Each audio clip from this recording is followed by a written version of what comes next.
ఇప్పుడు కూడా మీరు ఒక సీట్ ఇచ్చినా మళ్ళీ మీరందరూ ఆ మిత్రుని కూడా ఈరోజు ఇండియా కూటమిలో చేర్పించి రఘురామ్ రెడ్డి గారి గెలుపు కోసం వారు కూడా మనతో కలిసిందంటే ఏ రోజు కూడా ఈ ఖమ్మం జిల్లా నయవంచన నక్క చిత్తుల మాటకు ముందు అబద్ధంతోనే మొదలు పెట్టే కాలకూట విషం కల్వకుట్ల చంద్రశేఖరరావును మీరు ముందే పసిగట్టి బండకేసి కొట్టి ఖమ్మంలో 100 మీటర్ల గోతి తీసి పాతి పెట్టింది ఈ ఖమ్మం జిల్లా అని నేను చెప్పదలుచుకున్నా. అందుకే మిత్రులారా, మీ చైతన్యం, మీ పోరాటం, మీ పట్టుదల మిగతా తెలంగాణ ప్రాంతానికి ఆదర్శం. మా మిత్రుడు పట్టి విక్రమార్క గారితో నేను అప్పుడప్పుడు అంటుంటా, నవ్వుకుంటాను, అయ్యా నాయన ఎవరితోనైనా పెట్టుకోవచ్చు కానీ మీ ఖమ్మం జిల్లా వాళ్ళతో పెట్టుకోవద్దు.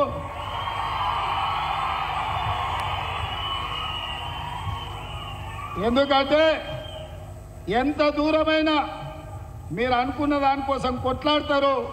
అందుకే నేను ఎప్పుడు కూడా ఖమ్మం జిల్లా రాజకీయాలలో ఎక్కువ తల దూర్చకుండా దగ్గరగా ఉన్నట్టే ఉండి దూరంగా ఉండి నమస్కారం పెడుతుంటా. ఆనాడు వైఎస్ రాజశేఖర రెడ్డి గారు ముఖ్యమంత్రిగా ఉన్నప్పుడు కూడా ఢిల్లీ పెద్దలు చెప్పిండ్రు, ఉమ్మడి రాష్ట్రంలో 23 జిల్లాలు ఉంటే నువ్వు 22 జిల్లాలకే ముఖ్యమంత్రివి, ఖమ్మం జిల్లాలో మాత్రం ప్రతి కాంగ్రెస్ పార్టీ కార్యకర్త ఒక ముఖ్యమంత్రి ఉంటాడు,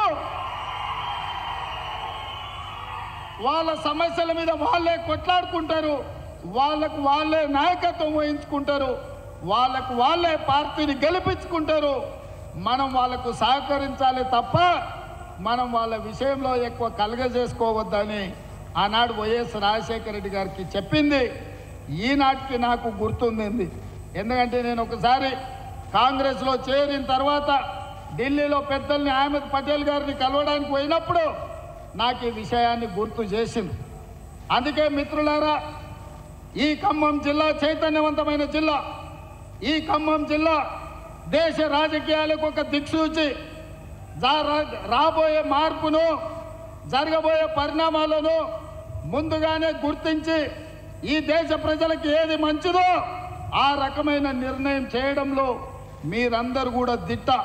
అందుకే మిత్రులారా, నిన్నగాక మొన్న చంద్రశేఖరరావు వచ్చిపోయిన మీ దగ్గరికి, ఆయన పాపం నామ నాగేశ్వరరావు గారిని బకర చేయడానికి, ఆయన చెవులో పువ్వు పెట్టడానికి ఆయన చెప్తున్నాడు, వచ్చేది సంకీర్ణమే, సంకీర్ణంలో నామ నాగేశ్వరరావు గారిని మంత్రిని చేస్తా అని.